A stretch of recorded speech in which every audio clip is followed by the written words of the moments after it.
হাদিসের মধ্যে আছে আল্লাহর নবী সাল্লাল্লাহু আলাইহি ওয়াসাল্লাম বলছেন, ইন্না শিদ্দাতাল হাররি মিন ফাইহি জাহান্নাম, নিশ্চয়ই তীব্র গরম জাহান্নামের নিঃশ্বাস। জাহান্নামের নিঃশ্বাস, জাহান্নাম নিঃশ্বাস ছাড়ে, তো এতে করে এই প্রচণ্ড তীব্র গরম হয়। তাহলে একটা জিনিস আন্দাজ করা উচিত, জাহান্নামের সামান্য নিঃশ্বাসের গরম এটা যদি এমন তীব্র আমাদের কাছে অনুভব হয়, জাহান্নামের আগুনের গরম কেমন? কিছুটা গরম এটা স্বাভাবিক বিষয় যে আমরা কেউই ইচ্ছা করলে নিজের থেকে এই গরম কমাইতে পারবো না। হাহুতাশ, অস্থিরতা, আফসোস, পেরেশানি এটা করাই যাবে, কিন্তু গরমকে স্বাভাবিক করা এটা শুধুমাত্র আল্লাহ তাআলার ইচ্ছা, আল্লাহ তাআলারই দয়া। প্রতিটা অবস্থার পরিবর্তন, সময়ের পরিবর্তন, ঋতুর পরিবর্তন, ঘন্টা, মিনিট, সেকেন্ডের পরিবর্তন, রাত এবং দিনের পরিবর্তন, এটা শুধু আল্লাহ তাআলাই করে থাকে, শুধু আল্লাহই করে। কোরআনুল কারীমের মধ্যে আছে ইউকাল্লিবুল্লাহুল লাইলা ওয়ান নাহারা, আল্লাহ তাআলা বলেন আল্লাহই রাত এবং দিন পরিবর্তন করে থাকেন। ওয়াহুয়াল্লাযী জাআলাল লাইলা ওয়ান নাহারা খিলফাতান, আল্লাহ বলেন তিনি আল্লাহ যিনি রাত এবং দিন বানান পর্যায়ক্রমে, একবার রাত একবার দিন, একবার রাত একবার দিন, এই যে বাইসিরিয়াল, আল্লাহ তাআলা বলেন এটা আল্লাহই করে থাকেন। এজন্য সময়ের পরিবর্তন, অবস্থার পরিবর্তন, ঋতুর পরিবর্তন এটা সম্পূর্ণভাবে আল্লাহ তাআলার ইচ্ছা। এখন আবহাওয়াতে প্রচণ্ড গরম, আবার কখনো প্রচণ্ড ঠান্ডা, সবটাই আল্লাহ তাআলার ফয়সালা। এক বান্দার উচিত সর্বাবস্থাতেই আল্লাহকে মনে রাখা, আল্লাহকেই খেয়াল রাখা। আমাদের কারো যোগ্যতা নাই গরম কমানো। হাদিসের মধ্যে আছে আল্লাহর নবী সাল্লাল্লাহু আলাইহি ওয়াসাল্লাম বলছেন, ইন্না শিদ্দাতাল হাররি মিন ফাইহি জাহান্নাম, নিশ্চয়ই তীব্র গরম জাহান্নামের নিঃশ্বাস। জাহান্নামের নিঃশ্বাস, জাহান্নাম নিঃশ্বাস ছাড়ে, তো এতে করে এই প্রচণ্ড তীব্র গরম হয়। তাহলে একটা জিনিস আন্দাজ করা উচিত, জাহান্নামের সামান্য নিঃশ্বাসের গরম এটা যদি এমন তীব্র আমাদের কাছে অনুভব হয়, জাহান্নামের আগুনের গরম কেমন? হাদিসের মধ্যে আছে নবী সাল্লাল্লাহু আলাইহি ওয়াসাল্লাম ইরশাদ করেছেন, নারুকুম হাদিহি জুজউম মিন 70 জুজআম মিন নারি জাহান্নাম, তোমাদের দুনিয়ার আগুন জাহান্নামের আগুনের 70 ভাগের 1 ভাগ। দুনিয়ার যে আগুন, দুনিয়ায় চুলায় যে আগুন জ্বলে, এই আগুনের গরম জাহান্নামের আগুনের 70 ভাগের 1 ভাগ মাত্র। তার মানে তার চাইতে আরো 69 গুণ বেশি গরম জাহান্নামের আগুনের গরম। আন্দাজ করা উচিত যে জাহান্নামের আগুন কি পরিমাণ গরম। তাইলে সূর্যের এত দূর থেকে বিকিরণ করা তাপ যদি এতটা অসহ্য গরম কষ্ট হয়, বন্ধু আমার, দোস্ত আমার, তাহলে মাথার উপরে যখন হাসরের ময়দানে পুরা সূর্যটা তার তাপ দেবে, পায়ের নিচে যখন জমিন উত্তপ্ত তামার মতো হবে। আর কোরআনুল কারীমের মধ্যে আছে ইয়াউমা ইয়াকুমুন নাসু লিরাব্বিল আলামিন। বন্ধু আমার, মনোযোগ দিয়ে শোনেন, আল্লাহ তাআলা বলছে হাসরের ময়দানে, কিয়ামতের মাঠে আমার সমস্ত বান্দা আমি আল্লাহর সামনে দাঁড়িয়ে থাকবে। নবীজি বলছেন মাউদাউ কাদামিন, এই 2 পায়ের নিচে যে তালু, এই পায়ের তালু রাখতে যেটুকু জায়গা, খোদার কসম নবী বলছে এইটুকু জায়গার উপরেই দাঁড়িয়ে থাকবে। এক সুতা, এক জাররা সামনে কিংবা পিছনে, ডানে কিংবা বামে আগাইতেও পারবে না, পিছাইতেও পারবে না, ডান বামও যাইতে পারবে না, বরং এক অবস্থার মধ্যে সে দাঁড়িয়ে থাকবে। মাথার উপরে সূর্য, পায়ের নিচের জমিন উত্তপ্ত।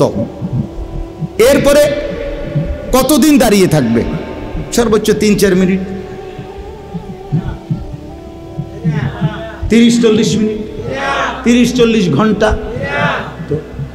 রাসূলুল্লাহ সাল্লাল্লাহু আলাইহি ওয়াসাল্লাম আল্লাহ তাআলার কোরআন থেকে যে হিসাব, আপনারা হিসাব করলে বুঝবেন হাসরের ময়দান মোট কতদিন সেটা জানে শুধু আল্লাহ। বাকি এক এক দিন, হাসরের ময়দানের এক এক দিন আল্লাহ তাআলা কোরআনুল কারীমের মধ্যে বলছেন ফি ইয়াউমিন কানা মিকদারুহু 50 আলফ সানা। আল্লাহ তাআলা বলেন হাসরের ময়দানের এক এক দিন 50,000 বছর। 50,000 বছর। এরকম একদিন না বিচার, বিচার চলবে অনেক দিন। এক এক দিনের পরিমাণ হলো 50,000 বছর। তো কোরআন শরীফের আয়াত অস্বীকার করার, উড়াইয়া দেওয়া, ঠাট্টা মনে করার, ফাজলামি মনে করার কোনো সুযোগ নাই দোস্ত। কোরআনুল কারীমের প্রতি তথ্য আজকে 1450 বছর ধরে বন্ধু শত্রু, আপনজন দুশ্মন, পক্ষের লোক বিপক্ষের লোক সবাই কোরআন পরীক্ষা করছে। কোরআন বারবার পরীক্ষিত প্রমাণিত একটি কিতাব। এই কোরআনুল কারীমের মধ্যে যত দুনিয়াবি তথ্য আছে সমস্ত তথ্য নিখুঁত, বারবার প্রমাণিত। কাজে আখিরাতের এই বিষয়গুলোও নিশ্চিত নিশ্চিত। তাইলে বন্ধু 50,000 বছর দাঁড়িয়ে একদিন, তো এই একদিনে ধরেন, একদিনে যদি হয় তাহলে 50,000 বছর দাঁড়িয়ে থাকতে হবে। এক বিন্দু নড়াচড়া করা যাবে না, ডান বাম হওয়া যাবে না, আর পুরা সূর্যটা তাপ দেবে। এরপরে হলো ওয়াজিআ ইয়াউমাইদিন বিজাহান্নাম। আল্লাহ তাআলা কোরআনুল কারীমের মধ্যে বলছেন হাসরের ময়দানে সমস্ত মানুষের সামনে ফেরেশতার মাধ্যমে জাহান্নামকে টেনে হাসরের ময়দানে নিয়ে আসা হবে। 70,000 আগুনের শিকলের মধ্যে 70,000 ফেরেশতা ধরা অবস্থায়, প্রতি শিকল এই কোটি কোটি ফেরেশতা টেনে হাসরের ময়দানে জাহান্নামকে নিয়ে আসবে। তাইলে জাহান্নাম একটা বিকট চিৎকার দিবে, এই জাহান্নামের দিকে মানুষ তাকাবে। তাহলে একদিকে জাহান্নামের ভীতি, আরেক দিকে মাথার উপরে সূর্য, আরেক দিকে পায়ের নিচে তামার মতো উত্তপ্ত, আরেক দিকে দাঁড়ানো অবস্থায়, আরেক দিকে নড়াচড়া ডান বাম হওয়ার কোনো সুযোগ নাই, আরেক দিকে 50,000 বছরের এক লম্বা সময়, আরেক দিকে কত বছর, কত লম্বা সময়। হাদিসের মধ্যে আছে এই হাসরের মাঠের প্রথম অবস্থা হবে এরকম। তো হাসরের ময়দানের এই দাঁড়ানো অবস্থায়, ভীতিকর অবস্থায়, প্রচণ্ড গরম, জাহান্নামকে তাক দেখতেছি, এই অবস্থায় কত হাজার বছর আল্লাহই জানেন। প্রথম হাদিসে আছে কোন সৃষ্টি, কোন মখলুক একটা কথা বলবে না। কি হবে এরপরে? যে ভাই আমি তো গরমে দাঁড়ায় আসি, এখন কি বিচার হবে না ফায়সালা হবে না কোনো ঘোষণা আসবে না কি হবে, এটাও কেউ জানে না। একটা শব্দ করার মতো সাহসও কারো হবে না। এভাবেই দাঁড়িয়ে থাকবে হাজার হাজার বছর চুপচাপ। এই লম্বা সময় পার হওয়ার পরে এরপরে জাহান্নাম চিৎকার দিবে, আর মানুষগুলো তখন বিকট চিৎকার দিয়া জাহান্নামের ভয়ে ইয়া রব্বি নাফসি নাফসি, আয় আল্লাহ আমাকে বাঁচান বলতে শুরু করবে, এই তখনই গিয়া মানুষ নবীদের কাছে ঘুরতে থাকবে। এটা একটা নির্ধারিত সময় পর, প্রথমেই না, হাসরের ময়দানে দাঁড়াইয়ে না, একটা লম্বা সময়, কয়েক হাজার বছর হইতে পারে, কত হাজার বছর আল্লাহই জানে। এই লম্বা সময় চুপচাপ থাকার পরে, এই অসহ্য গরমে কষ্ট পাওয়ার পরে, এরপরে মানুষগুলো একজন একজন করে নবীদের কাছে যাইতে থাকবে। সর্বশেষ আমাদের নবী সাল্লাল্লাহু আলাইহি ওয়াসাল্লামের কাছে আসবে। নবী সাল্লাল্লাহু আলাইহি সাল্লাম বলবেন, হ্যাঁ উম্মত, আমি সুপারিশ করব, আমি আজ সুপারিশ করব। তো আল্লাহ তাআলার কাছে নবী সাল্লাল্লাহু আলাইহি সাল্লাম হাসরের ময়দানে নবীজির জন্য আল্লাহর আরশের নিচে একটি নির্ধারিত জায়গা আছে। এই জায়গাটাকেই বলা হয় মাকামে মাহমুদ। আমরা আজানের দোয়ার মধ্যে যেই দোয়াটা করি নবীজির জন্য, ওয়াবআসহু মাকামাম মাহমুদা, এই মাকামে মাহমুদ, এটা একটা জায়গা হাসরের ময়দানে আল্লাহ তাআলা নবীজির জন্য নির্ধারণ করছেন। ওই জায়গায় গিয়ে নবীজি সেজদা দিবেন আর কাঁদতে শুরু করবেন, আল্লাহর প্রশংসার বাক্য বলবেন। রব্বুল আলামিন এই তখন সর্বপ্রথম আল্লাহ তাআলা বলবেন, সেজদা ভি মঞ্জুর, आंसू भी मंजूर, आजिजी भी मंजूर, तवाजु भी मंजूर। बंधु आपनार सेजदाओ आमी ग्रहण करलाम, आपनार चोखेर पानिओ आमी ग्रहण करलाम, आपनार बिनय काकुति मिनति आमी ग्रहण करलाम। इरफा रासाक, आपनि माथा তোলেন, আপনি বসেন। সাল তুতা, আপনি চান আমি দেব। ইশফা তুশাফা, আপনি সুপারিশ করেন, আমি আপনার সুপারিশ গ্রহণ করব।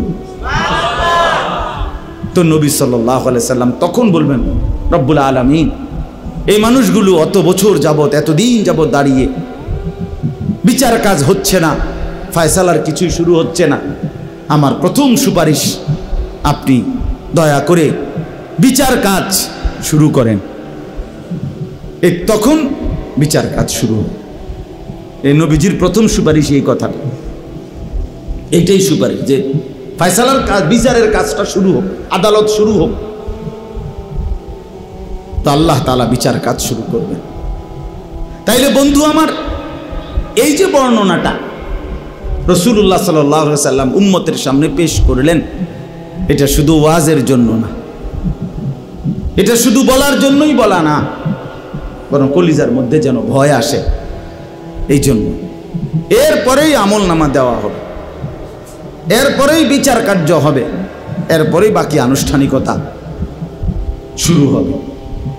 তাহলে আমরা আজকের এই সামান্য গরম থেকে আমাদের উপলব্ধি করা উচিত, এই গরম আমাদেরকে মনে হওয়া উচিত যে হায় দুনিয়ার এই গরম যদি এত কষ্টকর হয়। এবছর আমরা হজ্জের মধ্যে আরাফাতের ময়দানে হজের দিন, বিশ্বাস করেন বাহিরে এরকম তাবুর বাইরে 2-3 বার দাঁড়াইছিলাম একটু দোয়া করার জন্য। মানে এত গরম, মনে হয় যেন আগুনের গোলা পায়ের মধ্যে ছুঁড়া মারতেছে, এত তীব্র গরম। এখানের তুলনায় আরব বিশ্বে অনেক বেশি গরম, অনেক বেশি। তাহলে দুনিয়ার এই তীব্র গরম যদি আমাদের কারো সহ্য না হয়, আমরা জাহান্নামের আযাব সইব কেমনে? আমরা জাহান্নামের আযাব সইব কেমনে? দোস্ত আমার, বন্ধুরা যারা তোমরা ছেলেরা এক ওয়াক্ত নামাজ পড়ো না, বাপ আমার, কেমনে সহ্য করব? এমন সুন্দর দেহ, এমন চমৎকার শরীর, এমন সুস্থ স্বাভাবিক মুসলমানের ঘরে জন্ম নিলা, মানুষের বাচ্চা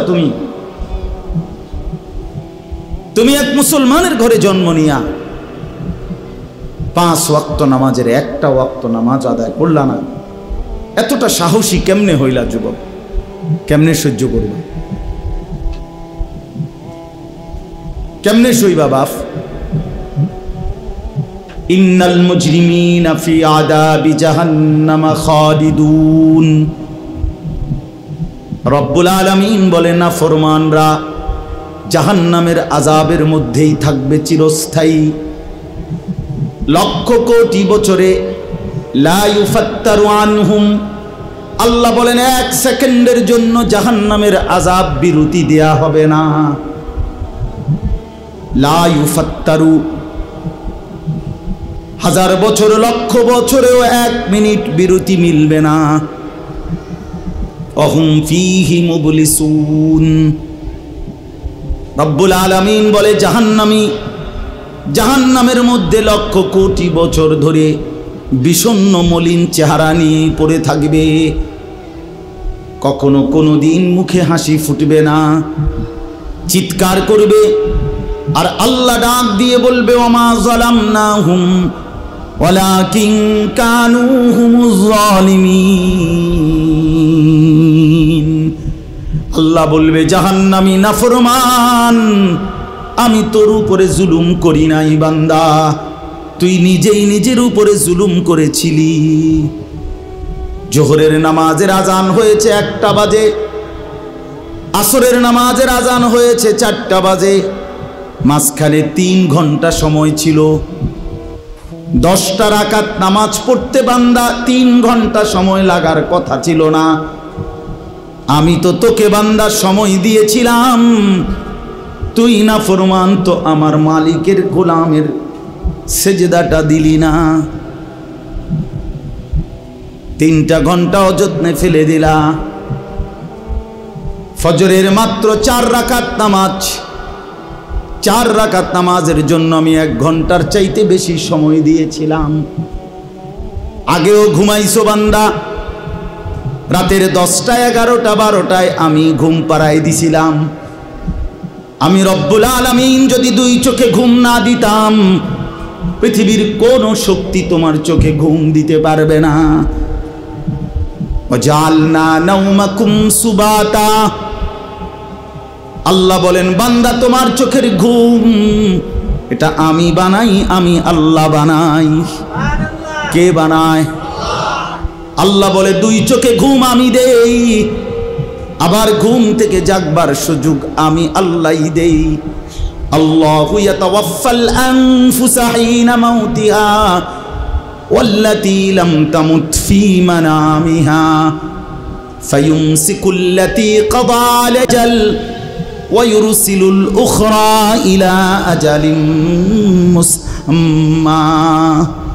আল্লাহ বলে শোনো বান্দা, ঘুমের মধ্যে আমি কিন্তু রূহটাকে আলাদা করে ফেলি, আমি কিন্তু তোমার দেহ থেকে তোমার রূহ বিচ্ছিন্ন করে ফেলি। এরপরে আমি আল্লাহ যতক্ষণ ইচ্ছা করি, যতবার ইচ্ছা করি, আমি ইচ্ছা করি বলেই পুনরায় আবার সজাগ হওয়ার মুহূর্তে রূহ ফেরত দেই। আমি দেই। আমি যদি সেই রূহ ফেরত না দিতাম, তুমি আর কোনোদিন চোখ খুলতে পারতা না। হ্যাঁ, আমার এক আত্মীয় প্রফেসর, ভালো মানুষ ছিলেন। প্রফেসর সাহেব রাত্রিবেলা শুইছেন, ভালো মানুষ।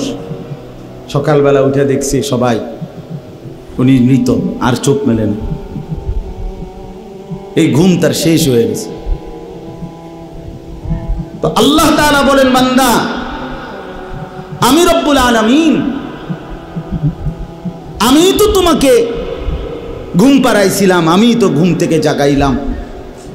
মাঝখানে মাত্র 4 রাকাত ফজরের নামাজ 10টা মিনিটে সারতো, 20 মিনিট হলেই চলতো, কিন্তু আমি 1 ঘন্টার চাইতে বেশি ওয়াক্ত দিয়ে রাখছি, কিন্তু তুমি আমারে সেজদা দিতে পারলা না। কতজনের কত কথা মনে পড়লো, তোমার মনে রাখলা। কতজনের কত আবদার তুমি গ্রহণ করলা, কতজনের কত আবদার রক্ষা করলা, কিন্তু তুমি নাফরমান, আমার আবদারটা রক্ষা করলা না। আমি তোমার কাছে 4টা রাকাত নামাজ চাইছিলাম, কই তুমি তো পড়লা না, কই পড়লা না। হায় হায় ছেলেরা, মায়ের দুধ যদি খাইয়া থাকো, মুসলমান মা বাবার পরিচয় যদি থাকে এটা ভাইব, এটা ভাইব ভাইয়া। আল্লাহ তাআলার এত বড় গাদ্দারি উচিত না। আল্লাহর সাথে এত বড় গাদ্দারি করা উচিত না। এক ওয়াক্ত নামাজ পড়ে না, খোদার 365 দিন, একটা বছরে কোনো দিন যে ছেলেটা ফজরের নামাজ পড়লা না, তুমি কোন মার ঘরে জন্ম নিলা?